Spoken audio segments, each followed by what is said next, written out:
Netcasts you love. From people you trust. This is Twit. Bandwidth for Ham Nation is provided by CacheFly at CacheFly.com. This episode of Ham Nation is brought to you by ProXPN. ProXPN is a virtual private network that allows you to use the internet the way it should be, anonymously and without oversight.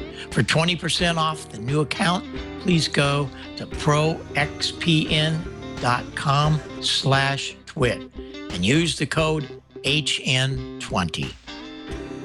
This episode is brought to you by ICOM. For more information, please visit icomamerica.com/hamnation. This is Ham Nation, episode number 110, August 14th, 2013. Bob shows how to connect your scope to your transmitter. Hello, everybody from Pleasant Hope, Missouri, in the Ozarks. It's time for Ham Nation, and I've been hamming all day, but having a big time on the air. This is K9EID. I'm Bob Heil, and I'm glad you found us. We hope that you're going to stick around because we got a lot of stuff tonight. Lots of stuff. We're going to be talking about this thing, and we're going to be talking about lots of stuff. But before we do all that, we have to tell you, we got lots of people with us. Gordon West, the ultimate teacher and the ultimate teacher's teacher from Costa Mesa, back from Albuquerque. How are you? 1,900 miles later, we are just great. Yeah, great to be back, Bob. We have the amateur television network over my either left or right shoulder, whichever it is, and we're ready for you, Bob. Go ahead. All right. Well, we're glad to have you back. Tried to catch up with you last week, but I never could hear you. But I think that's because your signal was being all sucked up by George's big antenna down in Mississippi. George, are you with us tonight? It's always good to have the smoke and solder happening. How's it going? Actually, Bob, we only have Gordo, Dale, and Don with us right now. Oh, okay. Well, he'll be back. I know what he's doing. George is firing up his soldering iron because he's going to do a really good test tonight. So we want to come back and see what he's got going. Dale, how you doing out in Wichita? Hey, doing real good, Bob. Had some fun last night. I got the JBL monitor speakers in like you were talking about a couple of weeks ago and got one of them hooked up. So we're having some fun, I think, here pretty quick here this evening. And we've got some good videos tonight also, Bob. Go. Yeah, I saw a few of those. They're just fabulous. Well, that's great. Well, we've had a big week here in Springfield. Don Wilbanks is with us, and I know he's going to love what's coming up here. Don, you're a car freak, aren't you? Yeah, I am. I've got an old Jeep, a 2000 model Jeep, and I've got a 78 Smokey and the Bandit Trans Am. So yeah, I'm an old car guy. What you got going, Bob? Well, it was, check it out. It was the Route 66 Festival here in Springfield. And, this is the birthplace of Route 66. And I'm telling you, it was way too much fun. Do you have some of those slides that I sent late here? I hope I got to you. Yeah, there you go. This is a cool thing. I'll run through these real quick. There we go. The birthplace of Route 66 is Springfield, Missouri. And they have a museum here. Look at some of the crazy stuff you see. Studebaker, isn't it? What's cool about this is you see these running around the streets here in Springfield all the time. It's like, where do you guys get this stuff? Will they build it? And I just had such a good time this week. And if anybody ever gets through Springfield, you'll see what I mean. We've had a really fun weekend with them.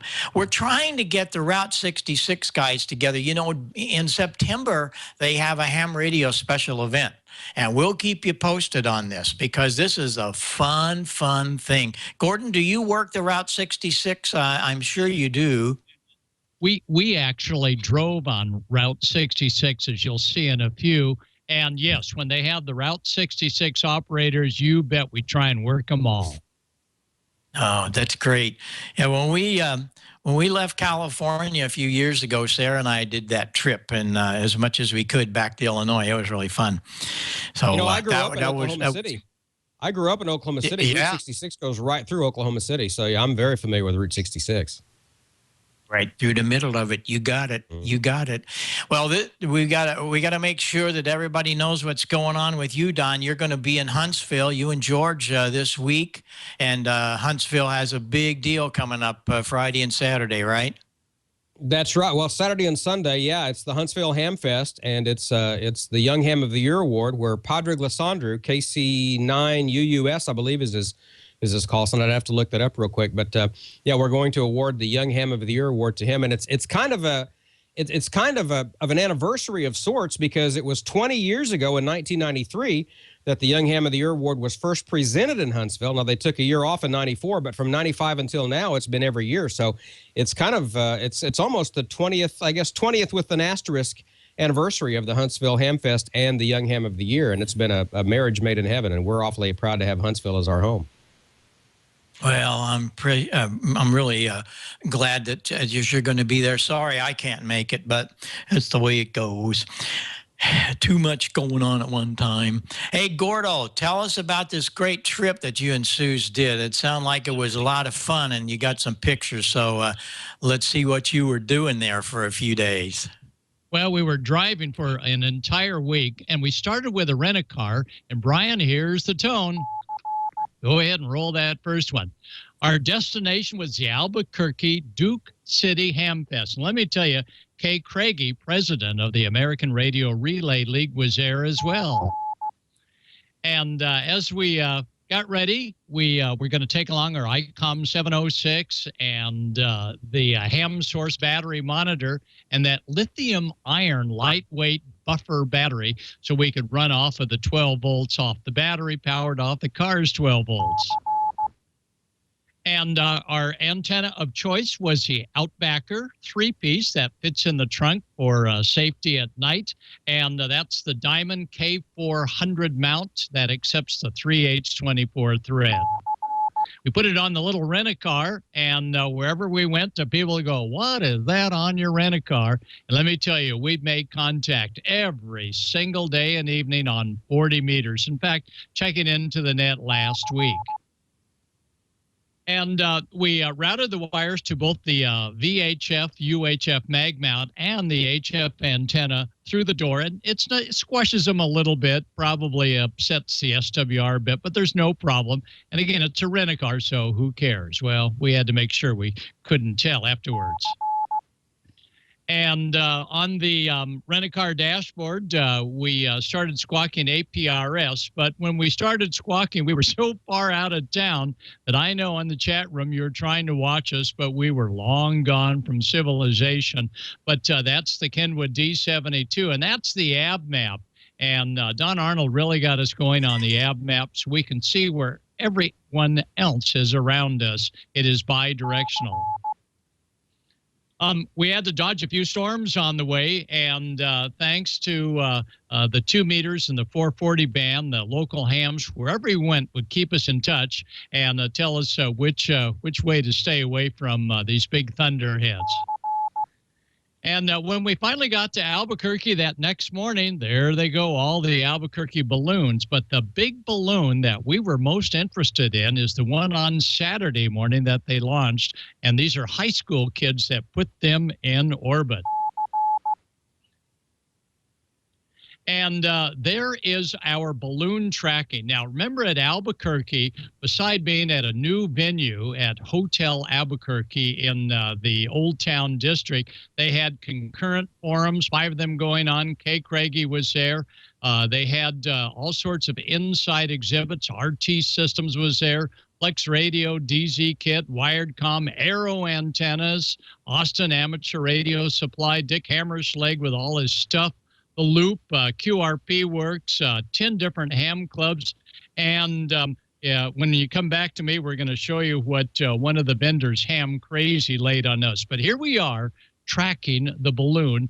And we're monitoring exactly where it is in the sky via APRS. And the kids launched it. How high did that balloon get? Well, a lot higher than this antenna. This is how high the balloon got, 76,000 feet, and it added 10 more thousand before it finally burst and came back down. And by the way, when these balloons come down, it's 1.5 hours up, 35 minutes down, and that 90,000 to 30,000 is called a wild ride. And the kids were all watching APRS as the balloon was going up, ascending, and then descending. So the balloon launch was a big deal, and they had a great reception afterwards, and we'll show you some of the balloon payload in just a moment. We're also introducing our ham radio for instructors, and we had a big take-up on that, and we'll tell you more about that. But there were plenty of instructors and ham tests and ham classes going on during the great Albuquerque Duke City Ham Fest. And you can see, local knowledge. You get on the 2-meter band and you find out what's happening. Ham says, no, you go beyond there, up a little bit, and there's the hot springs. So here we are in Tonopah, and this is the Tonopah Hot Springs, actually the El Dorado Hot Springs. And for those looking for a hot soaking after a long day of hamming, they've got it. Natural water, 120 degrees, cool down to about 110 degrees, and you gingerly get in and you can soak. But again, we found out about all this through local ham. So I encourage all of you, always taking along a 2-meter radio. Well, it was censored. It was clothing optional. Thank you, Brian, for that shot. But again, here's how we stayed on the air. We had the 2-meter 440 side of the ICOM 706, the HF. You see the battery down there, and that's acting as the buffer. And it worked out very well. There's Kay Craigie, who gave the keynote speech on Saturday night, representing the American Radio Relay League, and she invited all Ham Nation viewers to be sure and show up at the Centennial Celebration next year back at League headquarters.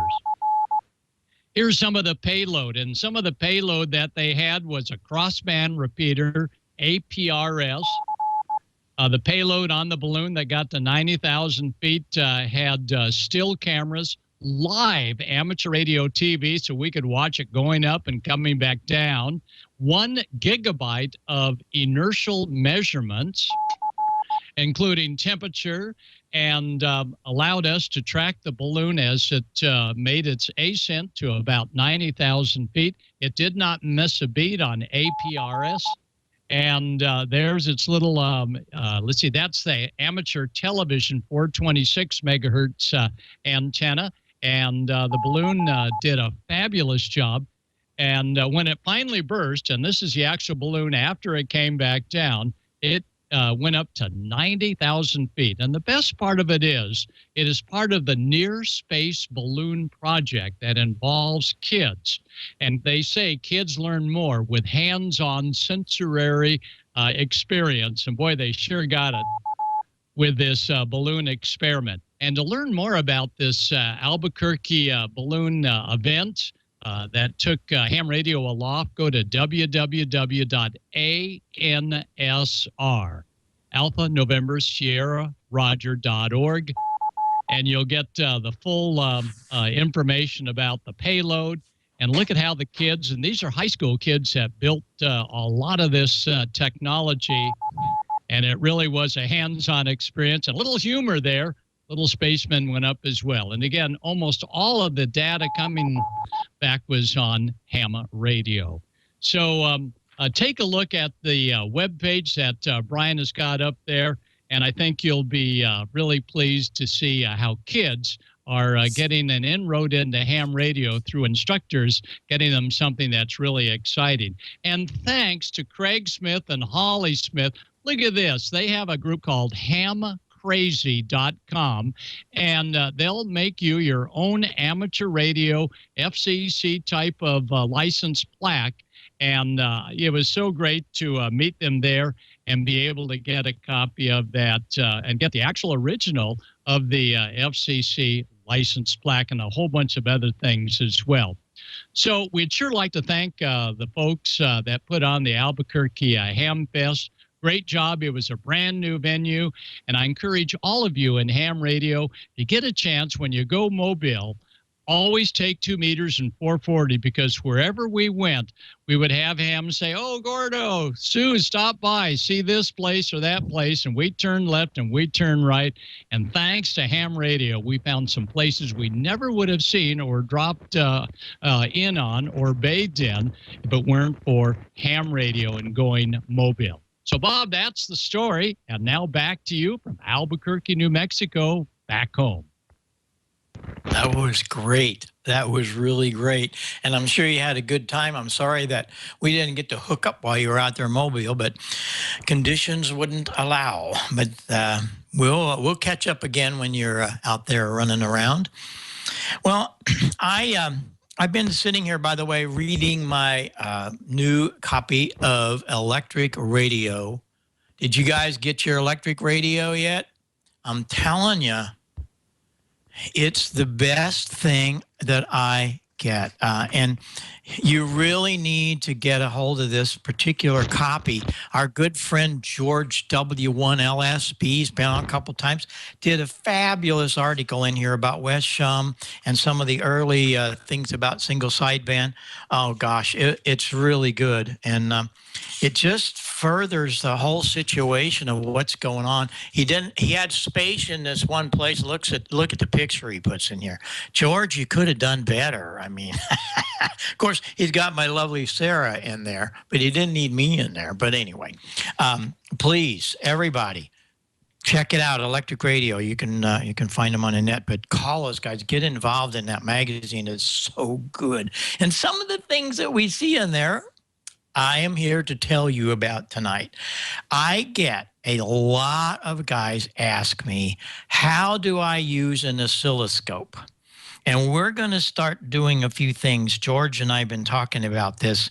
But to start off, you have to figure out, how do you use it? Well, here's a couple of slides before we get into it to show you the equipment you can buy, such as Kenwood, Yaesu, Heathkit. Any of those guys will have us with all the things we need. You just plug it in and go. So Brian, crank up that first set and let's see what we got. That's one you see behind me a lot. Now that was, gosh, 1958 I built that. And that's wonderful because the situation we have with it and this Kenwood, they're all set up to do this already. So what you got to do is figure out a way to do what they do. This is the back of the Kenwood scope. And then this is the back of the Central Electronics. What do you see? You see all of the ways that they have RF sampled the exciter on one side, the final on another. So we're going to be able to hook up gear, as you see in this diagram, how to hook up an amplifier, how to hook up just your exciter, and they even have a two-tone generator in it that you can plug it into your mic connector and get a two-tone generator going 2 tones. And we'll get into this in weeks to come as to why you need all of this. But that's the way to hook it up. Well, what happens if you don't have it? Well, you have to build a little box. And here's a little box. No big deal. And inside that box, I just took a piece of RG8 coax and ran it from one to the other. No problem. And then we sample. We pick off of that a couple of resistors in a little pad so that this T-pad allows us a pickoff point of the RF voltage and then couple it into the RCA jack. And here's the simple diagram of it. It is so simple. It takes 2 resistors in the T-pad and a 0.02 capacitor. That's it. And that output goes to your scope. And then, of course, the transmitter and the antenna, that just goes straight through, as you saw. And what's so neat about this is that we can see this is a Tektronix scope, no big deal. You can go out and find any kind of scope. Now, what you're seeing there is a bad signal. I'm over modulating. And there is a pretty signal, and I'm almost close to modulating it perfectly. But those are the kind of things that you see when you put all these things together. There it is installed in the system. The coax goes straight through onto the antenna, and the pickoff point comes out of the top to the scope. It's that simple. So now we're able to use these scopes, and you can find a lot of them. Man, almost every Hamfest I've been to lately, they got all kinds of scopes, and eBay's full of them. The situation is they have scopes. You'll see a 20 meg scope or a 50 meg scope or a 200 meg. Exactly what it means. If you want to look at your 6-meter transmitter, you better get a scope that does at least 50 megs or 100 megs. But for just everyday running around on 75, 40, 20, you can get some of the, most of my scopes are over 100, but you don't need that. That's the deal, that they only go so high in frequency to give you good resolution and an honest report. But please look around for some scopes. You'll have fun because there's so many other things you can do with an oscilloscope. And it's very simple because it boils down to this little box. And every one of you that are watching us tonight and listening to us, every one of you can build this thing. It is so simple. And this is, again, another easy way to get into this hobby and start playing around, building things, making them work, and figuring out, whoa, I can do this. And I would be lost without my oscilloscopes. I would be lost. I really would. It's the way you tune up a final amplifier. It's the way that you set the carrier balance and stuff on my old single sideband stuff. So check it out. Oscilloscopes are great, and I know that you'll have fun putting all these things together. And it's just a lot of fun to do these things. And the scope is very useful in a lot of other things. So we'll get into that as we move along.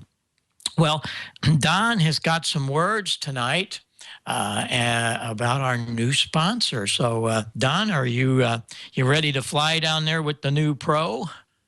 I am, as a matter of fact. You know, more than ever right now, your online freedom and your privacy are under threat. I mean, like you wouldn't believe. Governments, the ISP, seems like everybody wants to control what you can and cannot see on the internet, and they keep a record of everything you do, plus the free Wi-Fi that you get at this coffee house, the hotel, the airport. You go to these Hamfests and stuff. It puts you at risk because your passwords and your sensitive data are all in the clear. It can all be intercepted more easily than you might think. Well, there's a product called ProXPN. It's a global VPN. That is a virtual private network. You probably have a VPN at work. In fact, I'm sure you do. Well, this is your own VPN, and it works with almost any internet connection, creates a secure encrypted tunnel. All of your online data passes back and forth through that tunnel. Any online application can work with ProXPN, including your web browser, your email, file sharing, instant messaging. Doesn't matter what it is. If it goes through the internet, ProXPN can keep it hidden online from prying eyes. It disguises your physical location. It gives you unfettered access to any website or online service, no matter where you live or where you travel to. Now, here's the important thing. Online privacy, it's a 512-bit encrypted tunnel. Works via OpenVPN or PPTP. You choose, your choice. Protect yourself against the ISP 6 strikes rule. You can bypass internet filtering and blocked websites, bypass geographical restrictions for internet content and online video with worldwide servers in the US, UK, Asia, and elsewhere. ProXPN software works for Windows and Mac.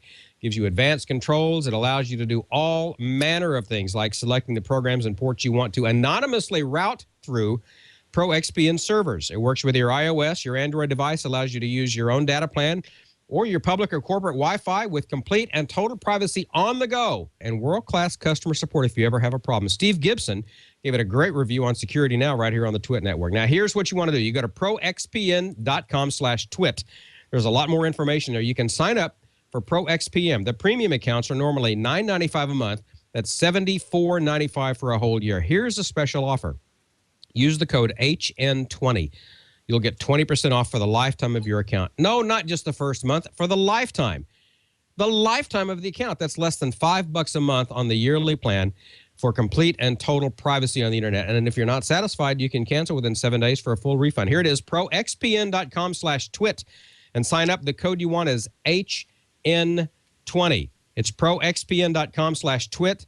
Sign up code HN20, and we love ProXPN for their support of Ham Nation. Thank you very much. Bob, back to you. See, Bob is speechless after that, Don. He's muted. He's muted. You There we did go. great. I took lessons from Dale. Okay. No, we've got to really look at this pro thing because it's getting really ridiculous the way things are happening today, and that's a really great product. So let's all look into it and see what happens from there. But Don, I appreciate you telling us about that, and we'll look forward to trying that out. And what other news is happening around the world in amateur radio, Don? Let's see what's going on with Newsline.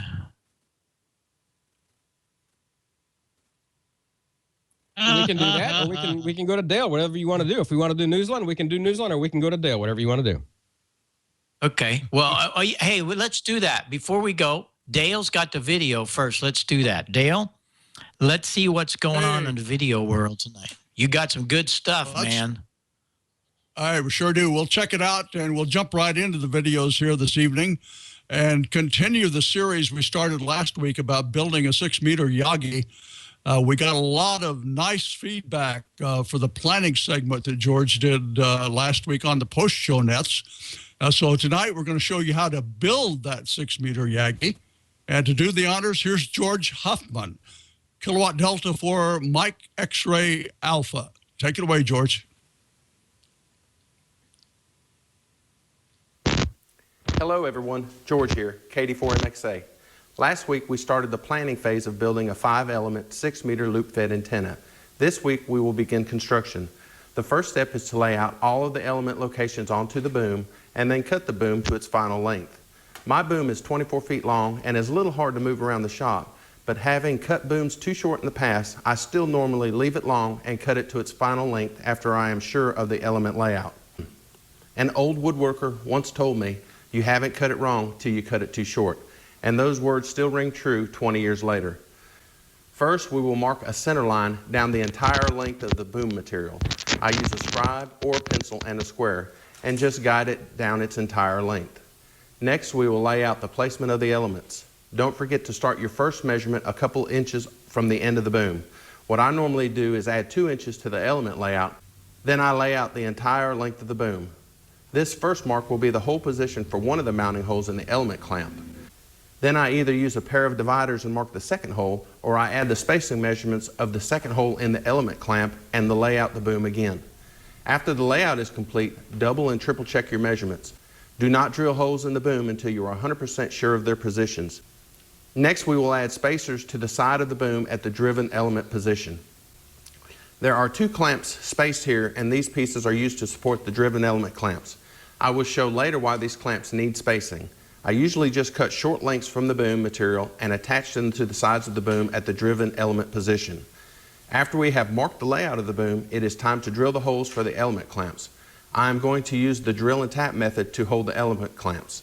I did a little destructive testing and feel that the 1/8-inch thick boom will hold just fine. If later I find the element clamps are coming loose, I will re-drill them and use the inserts or rib nuts as mentioned in the first video. After we have drilled and tapped all of the holes, we will attach all of the 1/2-inch tubing to the boom except for the driven part of the loop element. When attaching the elements to the boom, make sure they are centered and squared to the boom. Next, we need to attach the driven element to the boom. This element needs to be cut in half and about 10 millimeter space left between the 2 cut pieces. We will simply take a 6-foot piece of the 1/2-inch tubing and cut it in half. A simple fiberglass dowel is cut as an insulating spacer to hold the position of the driven element. This fiberglass dowel is simply an electric fence post picked up from a local farm supply store. We also need to drill and insert nuts and bolts to have an attachment point for our coax. After this step, we can cut 4 pieces of 3/8-inch tubing in half and insert them into the reflector and the director elements. I usually use a piece of black tape to temporarily hold these elements in place until we can test the antenna and then permanently attach them with worm clamps or rivets.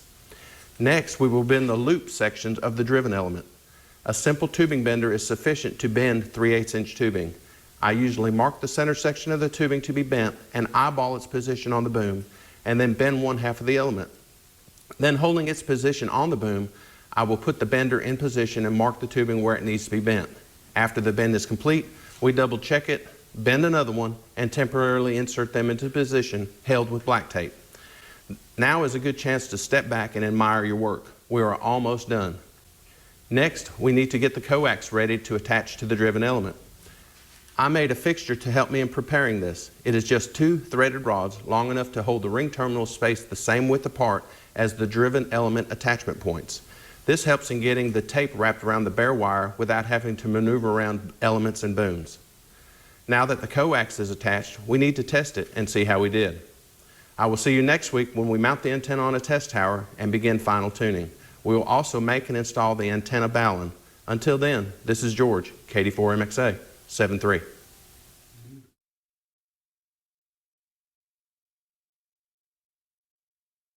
Cover that installation.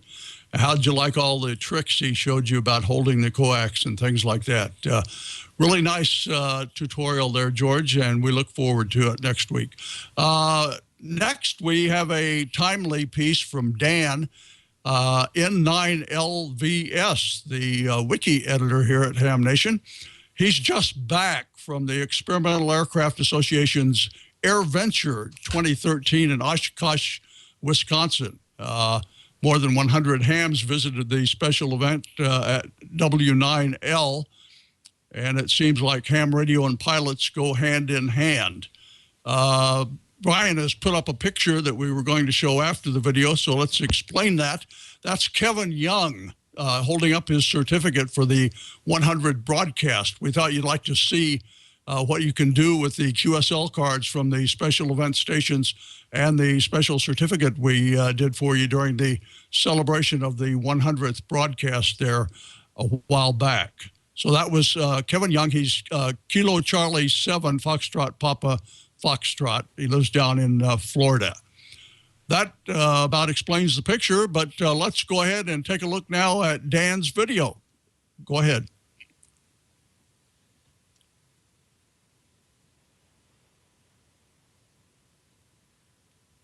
Aircraft conventions in the world, with 800,000 to 1 million attendees every year during the 8-day event. To get a perspective on how large of an event this actually is, EAA grounds cover approximately 1 mile by 2.5 miles.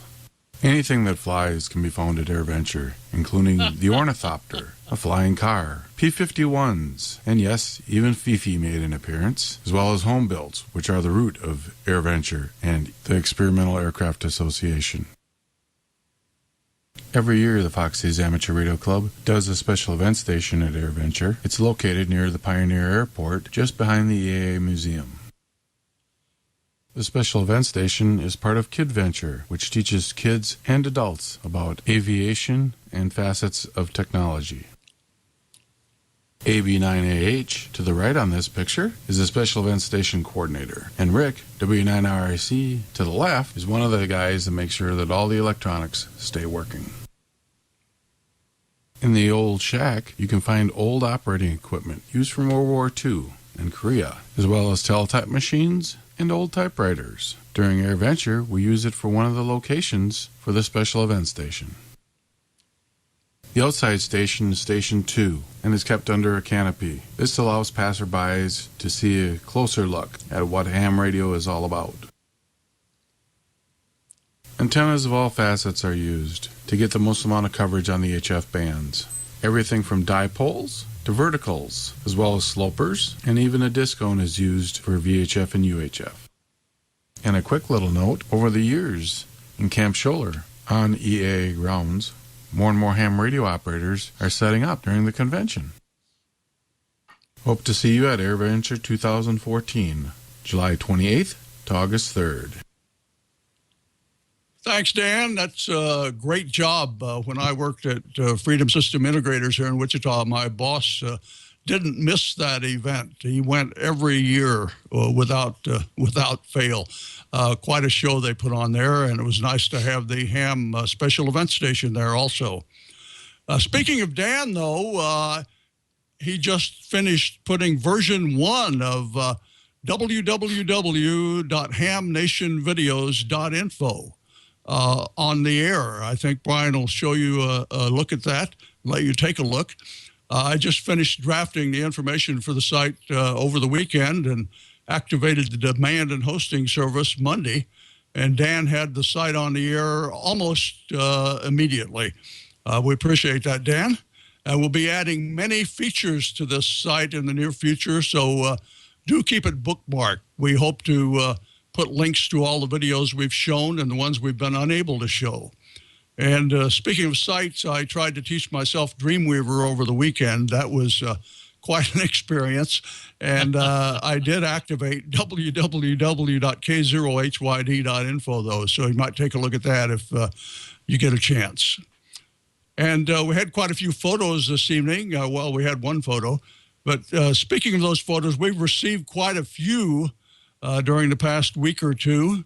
And we hope to put together a presentation and show them all at the same time here in a couple of weeks, probably right after we finish the 3-part series with George and the 6-meter Yagi. Next week, along with George's final installment, we'll feature another young group of hams in action. And that video came to us courtesy of Dave. He's Victor Echo 3, Oscar Oscar India. So look out for that next week. And that about wraps it up from the Yellow Brick Road here this evening, 7-3. And Don, the airways are yours. Thank you, Dale. I appreciate that. Very good. I really enjoyed seeing the 4 special event QSL cards and the certificate shadow boxed more or less, or matted and framed. I'm definitely going to have to do that myself. That's a great idea. You know, almost as much fun as chasing special events are QSO parties. And I tell you what's a lot of fun is the D-Star QSO party. It's coming up in September. ICOM America and ICOM Canada are teaming up for the D-Star QSO party. And here's more information on that. Roll the video.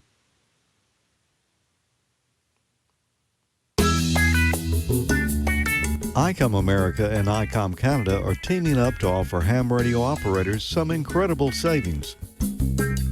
With the D-Star QSO party just around the corner, you can get a great deal on a D-Star repeater direct from ICOM and help expand D-Star across North America. For a limited time, ICOM is offering 2 direct buy promotions for D-Star enthusiasts in the U.S. and Canada. Purchase a D-Star repeater through the D-Star Infrastructure Program. The growth of D-Star over the past 4 years has been incredible, with the release of the ID51A and the IC7100. More people are getting on the air with this incredible mode. In response to the request to make the infrastructure more affordable, ICOM America and ICOM Canada are teaming up to expand the number of repeaters. And now through September 30th of 2013, IC7100 operators can get CS7100 cloning software at a discounted price with shipping and handling fees included. Visit ICOM America's website and click on the Buy Direct banners in the Amateur section. Look for the D-Star or CS7100 offers for complete details and instructions. Download the mail order form, fill it out, and mail it in. And don't forget to mark your calendars. D-Star QSO Party 2013 is coming up next month, September 20th through 22nd. Here's your invitation to the biggest D-Star QSO Party. Talk to the world by connecting through D-Star repeaters around the globe. 10 lucky winners are going to take home some great prizes this year. Get your gear now and be ready for the biggest D-Star party in the world. Visit ICOMAmerica.com/amateur for more information on ICOM's Buy Direct program. Isn't that awesome? I can't wait for the D-Star QSO party. That's going to be amazing. Visit ICOMAmerica.com/hamnation. You'll find out a lot more information on the ICOM Buy It Now program. While you're there, enter the ICOM Weekly drawing for the swag like the T-shirts and the hats and stuff. And don't forget to check out the details on ICOM's monthly grand prize drawing for a free ICOM radio. ICOMAmerica.com/HamNation. All the official rules are there. You can check out all of ICOM's previous drawing winners. You can sign up, and good luck. And you could win the radio. And George, W5JDX, is info on that. And George, you know what the grand prize, or one of the grand prizes, is going to be this weekend at the Huntsville Ham Fest, right? It's the 7100. Yeah, they're giving one away. George, you there? Pick it up. Yeah, Don, I just got here, so let me get settled in. Oh, yeah, the grand prize for this month is going to be the same prize we had last month, and that's a new ID51A VHF UHF dual band transceiver with D-Star.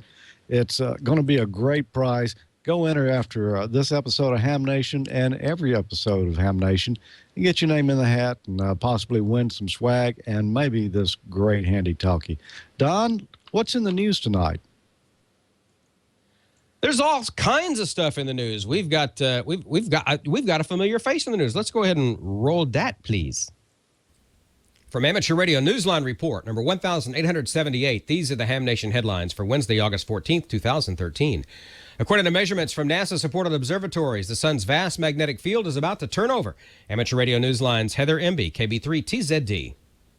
The sun's magnetic field changes polarity approximately every 11 years. It happens at the peak of each solar cycle as our home star's inner magnetic field generator reorganizes itself, signaling the midpoint of a solar cycle. Todd Hoeksema, the director of Stanford's Wilcox Solar Observatory, says that we are no more than 3 to 4 months away from a complete field reversal and that this change will have ripple effects throughout the solar system. As the field reversal approaches, data from the Wilcox Solar Observatory shows that the sun's two hemispheres are out of sync. The sun's north pole has already changed sign, while the south pole is racing to catch up. Soon both poles will be reversed, and the second or downhill half of the solar max will be underway. For ham radio, it likely means that good DX openings, especially on the higher bands, could be fewer and far in between.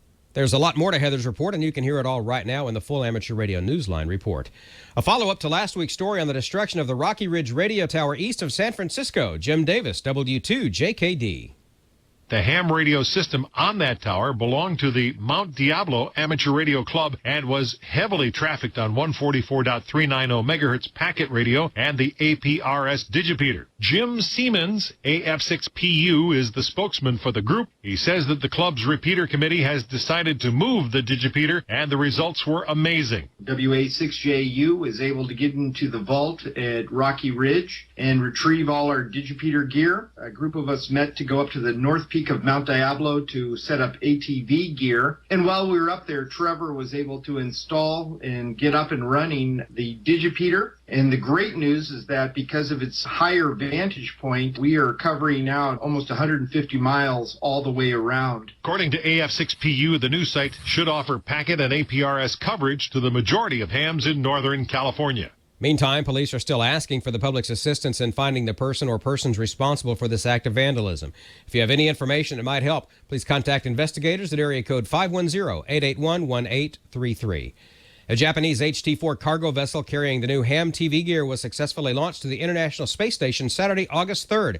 Once activated, the primary mission of ham TV is to perform contacts between the astronauts on the ISS and school students by adding real-time video to the current voice-only QSOs within the ARIS program. The European Space Agency's Columbus module on the ISS will host the 2.4 gigahertz video transmitting station in addition to the existing 2-meter FM amateur radio station. The new equipment can broadcast images from the ISS during the school contacts or downlink other pre-recorded video images up to 24 hours a day. The IARU Amateur Satellite Frequency Coordination Panel has announced frequencies of 2422 megahertz and 2437 megahertz for use by the Ham TV project. It's currently planning to transmit using the DVB-S signal format with 10 watts of power. And last week, we had news of Art Bell, W6OBB, coming out of retirement. Now news that the man who is possibly the world's best-known ham radio instructor says that he's not going to retire either. That's right. Gordo is not retiring from teaching, but rather I'm teaching Elmers and instructors and Scout Radio Merit Badge leaders how to do a ham radio class similar to the classes that I've done in the past for the past 44 years. Of course, that's Gordon West, WB6NOA, who earlier this year had hinted that a change was coming in his life, and many saw that as a hint that he'd be pulling the plug. But West says he feels that it's time to take his years of accumulated knowledge and pass it on to the next generation of instructors. Teaching the teachers was a decision that I made when I saw that class sizes were continuing to remain strong, and I had other Elmers come over and sort of monitor, and then their classes blossomed. So I thought, why not teach the teachers and get more classes throughout the local area here in Southern Cal, as well as when I travel throughout the country, growing with some of the techniques I use. So beginning officially now, I'm going to be training the trainers rather than actually presenting classes for students. Then I'll take this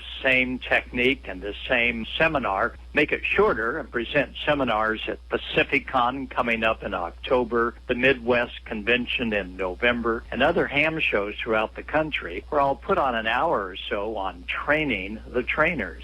More information on Gordon West's plan to train the next generation of ham radio educators can be found on his website at www.gordonwestradioschool.com. And that's all from the Amateur Radio Newsline, your independent source for amateur radio news, brought to you each and every week for 35 years and counting at www.arnewsline.org. I'm Don Wilbanks, AE5W 73. Hold the pickles, and we'll see you next time here on Ham Nation. And on that video, you saw Gordon at a radio station, at a ham station before the pickle segment. That was on the set of Last Man Standing, the ABC TV show. And John Amadeo, who is the producer, has just released a video from Dayton Hamvention talking about that. And it's kind of a long, convoluted URL, but we'll have that of course, in the show notes in the Ham Nation wiki. You can go find that, or if you just go to just go to YouTube and type in Dayton Hamvention, John Amadeo, or search for it. You'll find it. I believe it's on the ICOM America channel on YouTube, so you'll find that there. And George, I think there we go. That's the one right there. Search for that, bringing amateur radio to primetime network television, and you'll find that. And that's on the ICOM America YouTube channel. And George, I wonder if your tuner in the Smoke and Solder project tonight. I wonder just exactly where we can tune up that dual pickle array. Where do you think we can? What frequency do you think we can get on that on? You know, I'm not sure if it's rated for pickles or if they have to be dill or sweet or what type you can use there. I'll have to check with Gordo to learn a little more about that. Oh, kosher only. Kosher only. Oh, kosher. You're right. Has to be kosher. That's right. We wouldn't want any accidents here. No. Well, we're going to finish that tuner tonight and actually build the tuning network in it. So let's take a look at that. Last week on Smoke and Solder, we began building the MFJ 941EK HF antenna tuner kit. We built the RF switching assembly and the meter assembly. This week, we're going to complete the tuner by building the T-network. We'll mount the inductor and switch assembly, and we want to hold the switch so that it doesn't turn when we do this. And now we've got two mounts down in here to line up with those two holes and put our screws through to mount this down.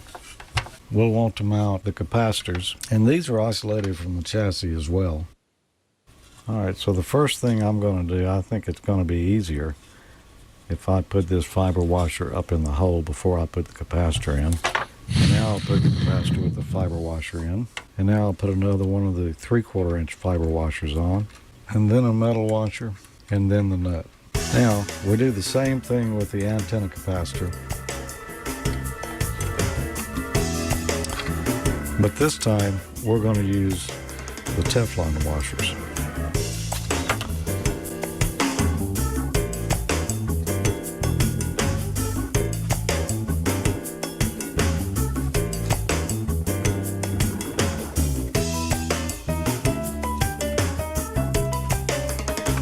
Now I'm going to look carefully to make sure that none of these plates are touching each other. This one here on the end got kind of bent a little bit, so I straightened it back out.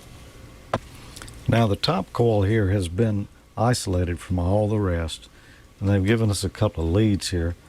what we're going to do is pull these out and away from the front post here. Now this post right here is the stator of the capacitor, and we should attach this wire to it. The wire is just a little bit too short, so I'll just make a little jumper to fit that on over. Now we'll do the same thing on this side with the wire that's connected to C1. Once again, we'll check to make sure we're not shorted against that turn there. The wire coming off of C2 here has got to go right here to the rotor on the tuning capacitor. Now we need to install another bus wire from the rotor here of the antenna capacitor up onto the center of the coil here on the top winding. Now I'm not going to wrap it around because those windings are pretty tight there, and I could short out to the one below. Now let's see if that's good and tight there, and nothing shorted out. Now we've got one final connection to make here, and that goes from the looped end at the top of the inductor coil here onto the stator of the transmitter capacitor. Everything looks good. I don't see any shorts on any of the capacitor plates here that are obvious, or the inductor windings, and so we can complete the kit. We've just got a few pieces left to go here, and this is mostly hardware stuff. We need to put this link coupler onto the end of the switch here. That's all the way to the left, and so we want that to point at dummy load.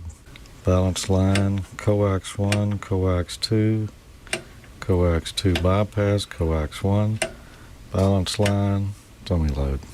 So I believe we're good there. Fully mesh the transmitter capacitor and fully mesh the antenna capacitors. That means we'll close them all the way to where they're all the way together there. Install the knobs with the pointers at 0. Now we need to find the home position of the selector switch here. So we'll put the knob on there temporarily so we can switch it around. So the way that we can tell when we're at the home position or open position is look at the rear of the switch wafer, and the wiper ring and selector tab should be aligned. There's the wiper tab right here. It goes on over to the ring in the center here. And the selector tab is currently on this position. If you watch when I turn it here, you'll see that little silver tab stick out the side there. That should be lined up with the selector tab. Now we're at a known position, and we should turn our knob here to position A. Now we got two buttons left here. The red one goes on the lamp on off, and the black one goes on our power range switch here. We'll install the cover on the unit later after we've done some testing and calibration. Now let's take a look at the schematic and see what we've built. The section in white here is what we built last week. Here's the input to the tuner and the directional coupler. The directional coupler is essentially a center tap transformer. The forward and reflected signals are induced into the windings of the transformer. Here's a reflected meter circuit. We can see that diode D1 rectifies the RF signal into a DC voltage. Capacitor C7 just smooths off the ripple. Resistor R3 reduces the level a little bit. And half of switch 2 selects between two potentiometers that are used to calibrate the 6 and 60 watt ranges. The other half of the meter circuit is essentially the same, but for the forward meter. If we look at switch 3, that's the antenna selector, and we can see the top positions of the switch are the bypass mode that simply route the RF straight through to the coax and outputs. The bottom half of the switch routes the signal through the T network. And here's the balance line balun and the meter lamp circuit. The T network is two capacitors in series with the RF signal, and in between the two is a switched inductor that goes to ground. So here we can vary either capacitor or the inductance of the inductor to adjust the antenna tuning. Now that we've got the tuner complete, next week we'll do the testing and calibration of the unit. If you'd like to build along with us at home, Go to mfjenterprises.com and look up the MFJ 941 EK kit. And that's been a lot of fun to build. We'll test it out, and there's some unique procedures they used in there that I was not familiar with, so you'll want to check that out for sure. Now, last week I asked a question. If an antenna tuner has 3 components, what design is it most likely to be? And I got the correct answer from Larry WD0AKX, and he said, I'll say it's a T-network. You're correct, Larry. Congratulations. You're going to win a copy of Jerry Buston's Constructing HF Wire Antennas book. And if you were paying attention, T-network is what was in this tuner that we just built. Now, for next week, I've got another antenna tuner related question. If an antenna tuner has 2 components in it, what is it most likely to be? What name would you use for that? If you think you know the answer, give me an email at hamnationcontest@gmail.com, and you could be the winner. And what are you going to win? Well, only people with size 10 feet should enter this contest because I've got a pair of Howell Sound high-top Converse tennis shoes here. And so you lucky size 10 guys out there, throw your name in the hat. Tell me what a 2-component tuner would typically be called. And you could win it. And please include your shoe size on the email. No, not really. Well, before we move on, a couple of things I wanted to mention here real quick is, yes, I will be at Huntsville. Tommy and I are going to be over there Saturday and Sunday this weekend, August 17th and 18th. We'll be shooting some video and having a good time and looking for some great deals. And also, we just put out Amateur Logic 57, where Tommy built a DVAP D-Star hotspot. It's a real neat little device that if you're into D-Star, you might want to check this out. It's got some a lot of capabilities. Basically, he can carry a D-Star repeater with him wherever he goes. So that was a neat project. And also, I did some repair work on a Kenwood TS2000, and it had a really noisy receiver in it. And you might want to look at that, especially if you got one of those rigs, and you may have experienced this problem. And here's how you would fix it. Bob, size 10, these will fit me. Yes. Well, I guess we're going to have to see if we can't procure some more. You see, we make those for the front of the house engineers that do sound for all these famous rock and roll bands, and all those guys are huge guys because they got to carry big boxes around. So that's why the size 10 that you have. Well, that's good. Yeah. So most sound engineers have larger feet. Oh, well, they got to carry those big boxes. We'll have to fix something, and we'll make it happen. Converse.com. You can get whatever you need there, too, by the way. Hey, that was great. The tuner's super. So we'll look forward to getting that on the air next week. You're going to do that, right? Check her out next week? Yes, I am. We'll be looking at it next week, how to calibrate the meter on it, the whole 9 yards there. So that'll be a lot of fun. Yeah, then we're going to have to get into this scope project and help these guys put these scopes together. So main thing is go out and buy a scope, right? Yep, that's the first step. And I would say get at least 100 megahertz if you can. Yeah. You can buy 100 meg for usually under $100 today. They're really getting inexpensive, don't you find? Oh, yeah. I mean, 20 years ago, oscilloscope would be a major purchase, but with all the ones on the surplus market now, you can find some great deals out there. And get a Tektronix, or an HP would be okay, maybe even a Leader. Yeah, it's good enough for what we're doing here, that's for sure. But we're going to have to get into showing him what all kinds of things we can do. Well, it's a great stuff you're doing, and I guess it's time to go find out what's happening in the chat room, and we have a very important person to do that. So let's move north up into Illinois and see what Cheryl's got doing. What's going on up there, Cheryl? Hi there, Bob. How are you doing tonight? So good to see you. And hello to Gordo and Don and George, and great job, Dale. You did a wonderful job. It's doing great up here, and we've had some activity in the chat room and everything. But you know what I thought was so nice? that we had somebody just 1 hour ago, so it's probably an hour and a half by now, they just passed their general. And that was KC0EDO/AG. A big congratulations on your general class license. Hope you have a great time on the HF bands and many more years to come, and keep up the good work. And I had to get that out there because that was kind of exciting, as it just was breaking news here in our own very own chat room.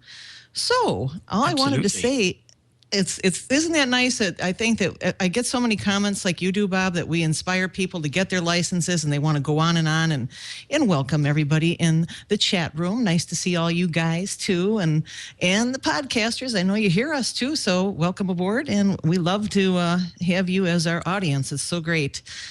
Anyways, I had to just comment. There's so many things going on with that antenna that is called the dual array pickle antenna, and then one of our chat roomers, N2FYE Andy, he said the compasses will stop working. It's the Gordon West dual pickle array antenna. And I have to say, Gordo, we had so many comments in there, I had to pass along some of them. He says, Gordo, how does the International Pickle Alliance feel about these abuses with your antenna, all these comments? How do you deal with all that stuff? Go ahead. Well, we made sure that we ID'd in case Riley was still out there monitoring. And at 60 hertz, we don't think we go very far. Back to you, Cheryl. Great.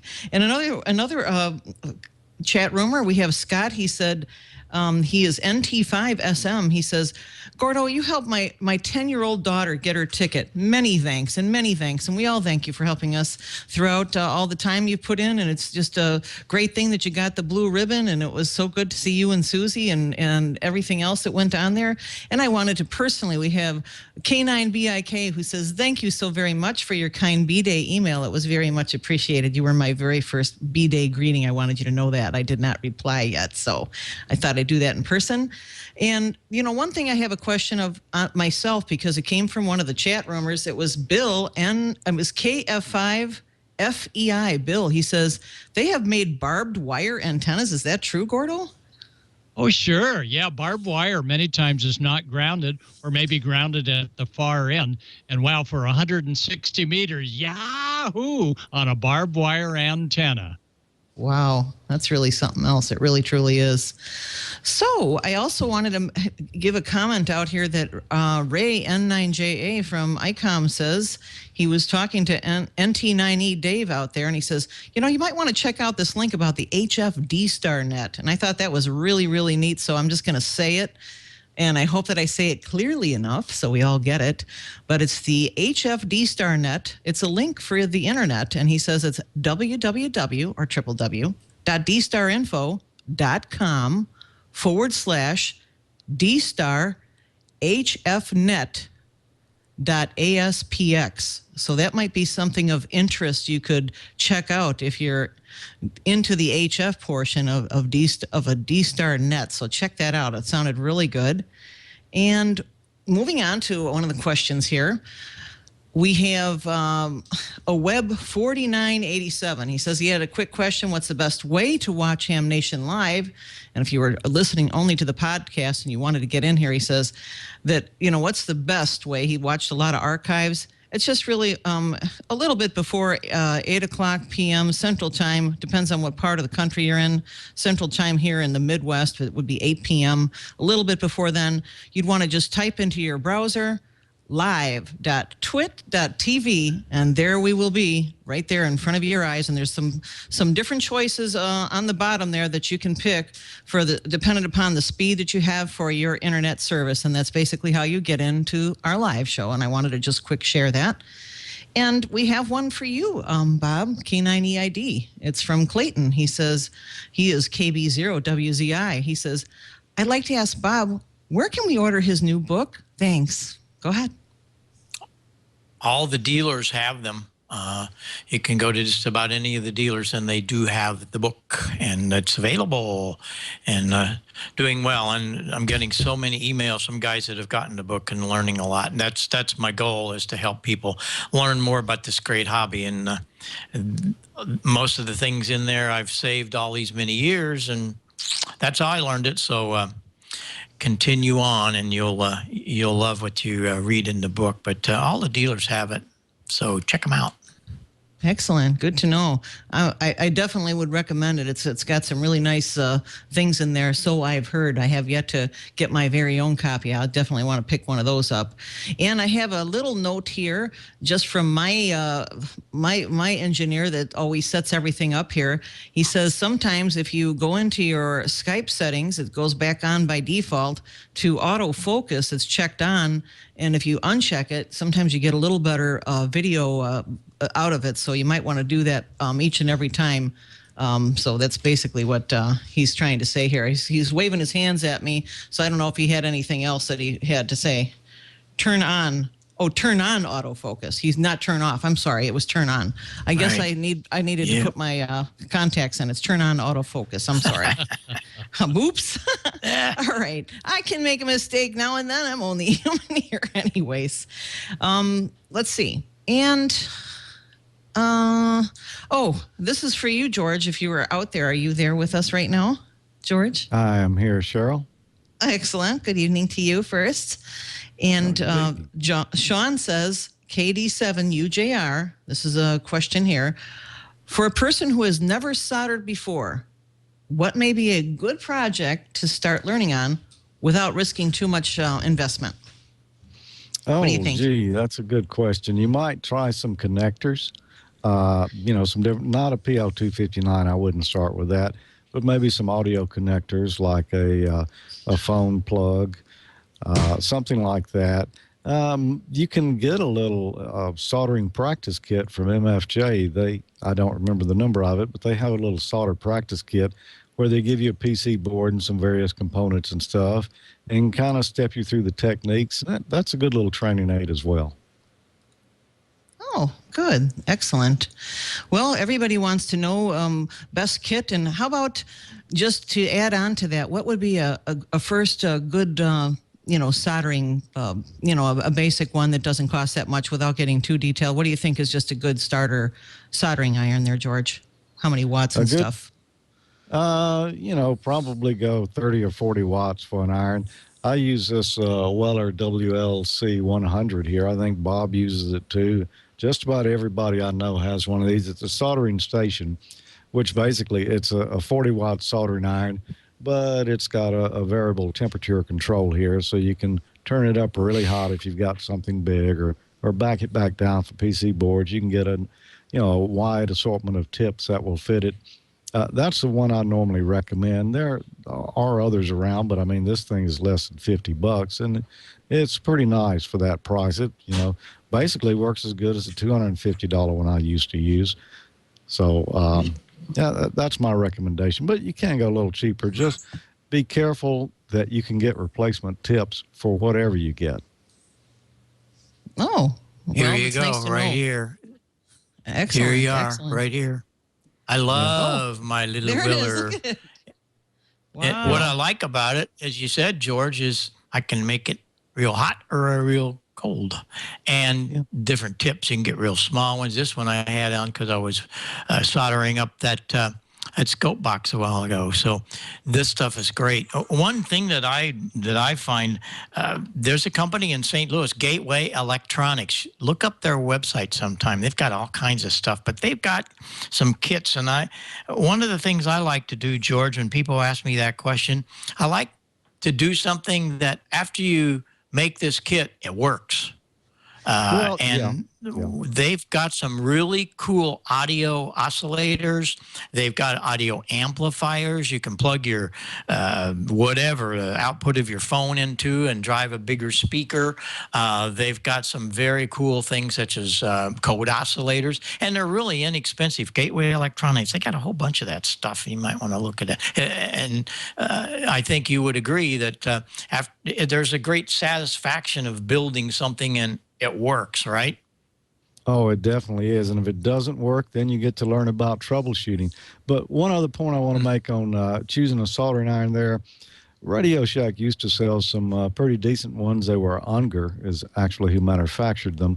But the selection that I see in there today, I'm not real happy with those. They probably work, but I'm not liking what I'm seeing there. So you might look elsewhere. Yeah, I agree. I agree. Last time I was at R&L, they had the little red box, and the Weller is really great. So maybe that would be a place. And I think Lisa has them at Gateway Electronics also. So it's all just fun stuff, and we appreciate you sharing all this with us, Cheryl, and helping answer some of the chat room. So thanks a lot from Northern Illinois. Oh, thanks, Bob. You know, I was just curious, is there a difference between the red Weller versus the blue one? I'm used to seeing blue until you held up that brilliant red one. Is there a difference? Is it a difference in the model or what? I'm just curious. Oh, yeah. Oh, yeah. Red is always faster. And cheaper. Well, there you go. And I have one last question I gotta put out there to for Gordo. It's for you. KD7 UJR Sean. He says, do you know of any D-Star stations in Montana per chance? Is there something that sticks out in Montana, or does he just have to get in with a DV dongle, or what do you think, Gordo? I would probably go to the ICOM homepage and look at the D-Star, and they've got a menu that lists them all over the country. Oh, and wow. it would not surprise me if they didn't have one or two that'll work in that area. So go to the ICOM homepage and go to D-Star, and then take a look at all of the stations on the air.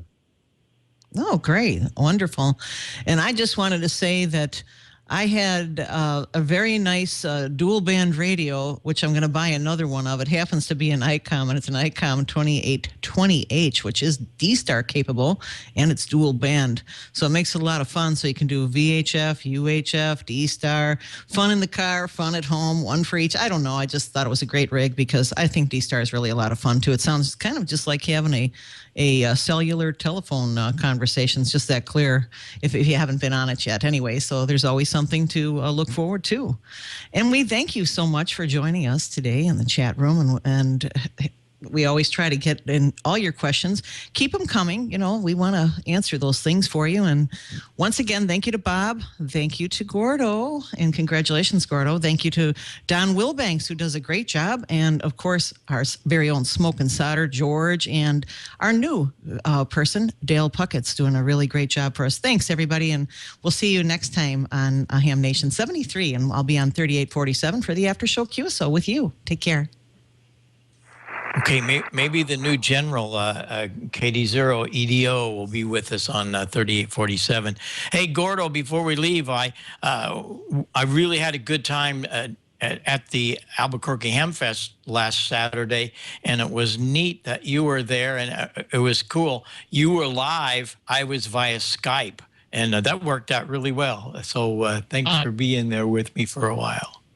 Yeah, it was fun, and they really worked hard. This was a new venue, and anytime a Ham Fest goes to a new venue, there's always growing pains. But if there was any pains, I'll tell you, the Ham group did not admit it, and they just made things happen. Thanks, Bob, for being there as well.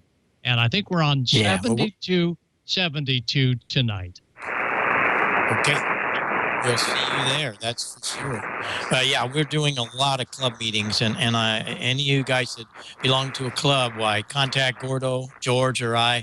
Any one of us can, as we do right here, sitting in this chair and present some very useful things. And clubs really need it. They need some education. They need some entertainment. They need some excitement, and you can do that using Skype. Hey, doesn't cost anything.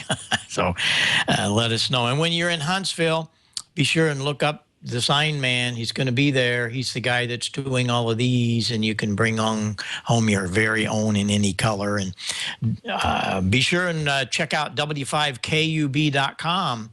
Tom will have live stream the whole time. So, Don, you and George have to behave because we're going to be watching you on the live stream, okay? Yeah, they're not going to answer me because they know. Yeah, W5KUB.com. You can see some live streaming video from Dayton. Yeah, great. Okay, guys and girls, 7-3. We're going to wind this up. We'll see you here next week, Wednesday. And throughout the week, just put Ham Nation into Google. Put Ham Nation into Google. You don't have to worry about slash bars, dots, commas, Ham Nation into Google. Boom, up it comes.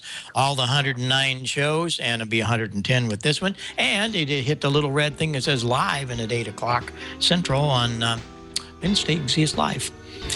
We'll talk to you down the road, and we're headed out to 75, 40, and 20 meters. Thanks, everybody, for your great participation tonight. This is K9EID, and we're going to be heading out and up the band. 7-3, bye-bye for now.